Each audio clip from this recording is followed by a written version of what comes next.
small groups of people, right? And we, of course, had some bigger nodes on the network, like Jabber.org has 1 million users. But, we've got tens of thousands. Universities, a lot were people who were using it, some ISPs.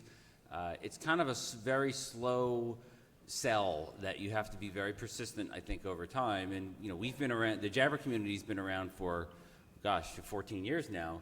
And so it's slowly nowadays, people say if they're going to add IM to something, they say, well, why don't you just using that Jabber stuff? XMPP works fine, and that's what people do.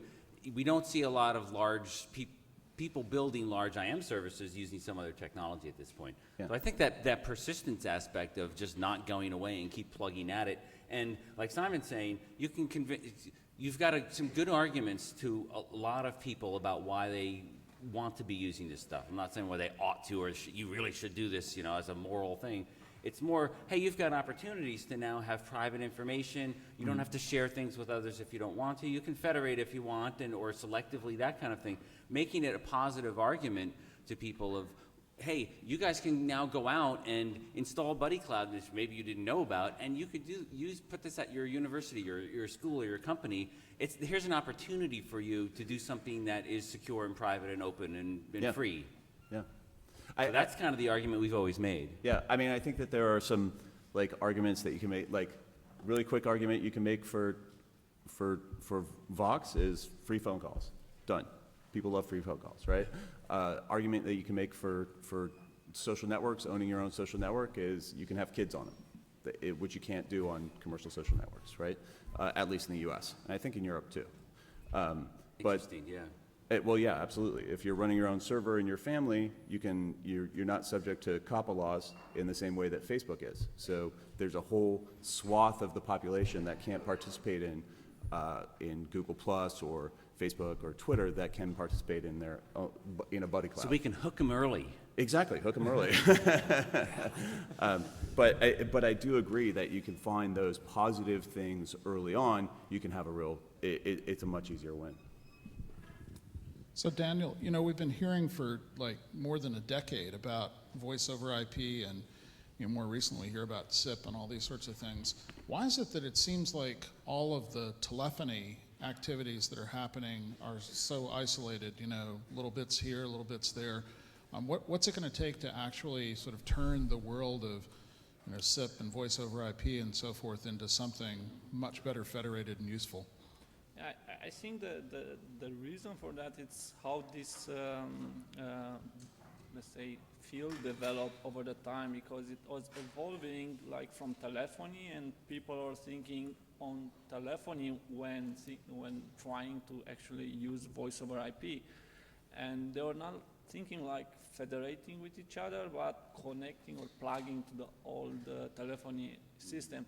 So they need to change a bit the mentality, I don't really need to go to my telecom to reach all the other people, because if each of us are deploying for, I don't know, your team at the sport club or whatsoever, a small, I don't know, chat system or whatsoever, you can interconnect directly.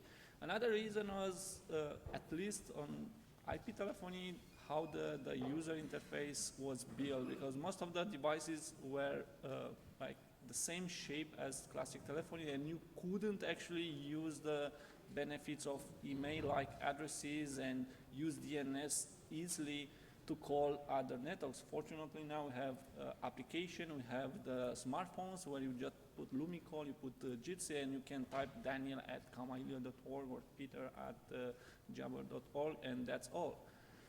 So I think people should just start thinking of another way of sending a message, and that's just voice. So you interact with voice over IP. You don't think like telephony service. It's obsolete. So Daniel, maybe you or the other Daniel or Anil could maybe talk about how you see that changing with WebRTC coming online, because I think that might really bust things up in terms of how people interact and how easy it is to make these applications. Well, just one comment first to follow up on what Daniel said is, for a number of years I ran a wholesale voice over IP service in the UK. And the way that service started was emulating the existing telephone networks, using phone numbers, using tariffs and things for different countries. And it just became obvious to me that this was hugely complex and tedious and unnecessary. And I just stopped doing it. I got out of doing that sort of service because I could just see that the new technologies would not succeed by emulating old models, that they needed to make more of a flanking maneuver and come around and offer a complete alternative. And we've actually seen that with some of the proprietary models. The most successful ones, like Skype, for example, hasn't attached themselves in a big way to the existing phone network. They've built their own usernames for their network. They haven't attached themselves to phone numbers. That's like an extra thing on the edge of their network. So those SIP deployments that have put phone numbers and traditional concepts at the core of their network have sort of kept us back in the legacy dark ages of the phone companies. And that's kind of what they're hoping to continue for as long as they can get away with it. So that's why when you look at something like Lumicall, I've developed that as an app that looks for every possible way to route your call around the traditional infrastructure, because I see that as the way forward. And this is where WebRTC is going to come into play, because when someone goes to a website now, that's usually their first point of contact with a company that they want to deal with or with a community. And instead of having to type a number into their phone, they have this new opportunity, which I'll let Emil explain a little bit more about that. I suppose everyone who's been involved in VoIP is currently very excited about the opportunities that WebRTC is going to offer. In terms of federation, however, I suppose we still don't know a whole lot about how it's going to develop. So WebRTC is this wonderful tool that lets you build web pages with communication capabilities. So you can call from one browser to the other browser, and it's also easy to develop with a couple of lines of JavaScript, and there you go, you have your own VoIP application. However, there's a big risk that your own VoIP application would only work on your site. And if you want to call my VoIP application on my site, well, that won't just work. So we have all the protocols that allow you to do that, and there is a technical possibility to use them on top of WebRTC. You could use XMPP implementations in JavaScript. You could use SIP implementations in JavaScript. You could reuse all the federation capabilities that these technologies have. Whether or not that will happen, I think that pretty much depends on us and people that are here that develop those applications. And it depends on us remembering that this is important. Federate or die, right? So, Emil, you and Simon both talked quite a bit about sort of the importance of security in the protocol stacks that you're trying to build.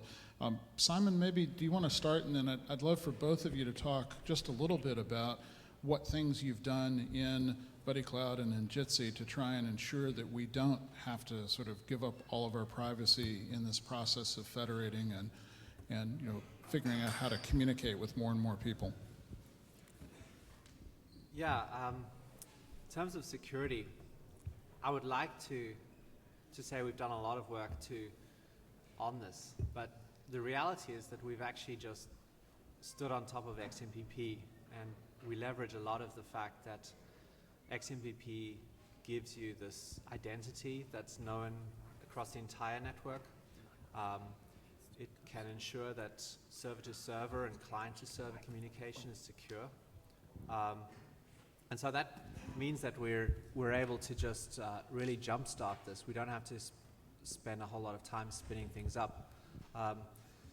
The privacy that matters to users is really just having the ability to share with a selected group of users. And so we've tried to do two things. One, make sure that it works. And then the second thing is make sure that it's very visible to the users who they're sharing stuff with. one problem we're not going to solve, and that's the problem of, you know, a user sharing stuff in a channel and one of those users leaking it outside of a channel. There's a social problem that we can't solve. But in terms of technical problems, this is solved by making stuff super visible to the end user. Emil, do you want to talk a little bit about security in the context of Jitsi and how that interplays with the whole federating process? Right. There are many ways to do security for phone calls today, for VoIP calls, for video calls. Some of them are more efficient, others are less. Some of them are limited to a single domain. If, for example, you would like to use certificates to make sure that you authenticate every single person who you're talking to, and that person is the one that they present themselves to be. Well, you can set that very easily within your own domain. If you want to federate it, then you have to, then it could cost a lot using the certificate authorities. But there is that ZRDP protocol that I mentioned in the beginning that allows you to it's a very lightweight approach. You don't need to set up anything. You don't need to acquire certificates. You just have that, those couple of steps that you need to complete at the beginning of the first call with the person, and just compare 4 letters showing up on your screen, and make sure that you both see the same 4 letters. So that simple procedure allows you to make sure that whoever you are talking to, whoever you believe to be talking to, is really the only one, the only person receiving your packets on the network. And that doesn't require you to pay for certificates. That doesn't, most importantly, that doesn't require you to trust anyone. That doesn't require you to trust anyone but yourself. And in Jacob Appelbaum appeared in Democracy Now! From the Tor network, appeared on Democracy Now! A couple of months ago, and he said every time you're given something for free, you have to ask yourself why. And I also had a chat with Ingo today, and he mentioned that maybe you think you have nothing to hide today. Maybe you think that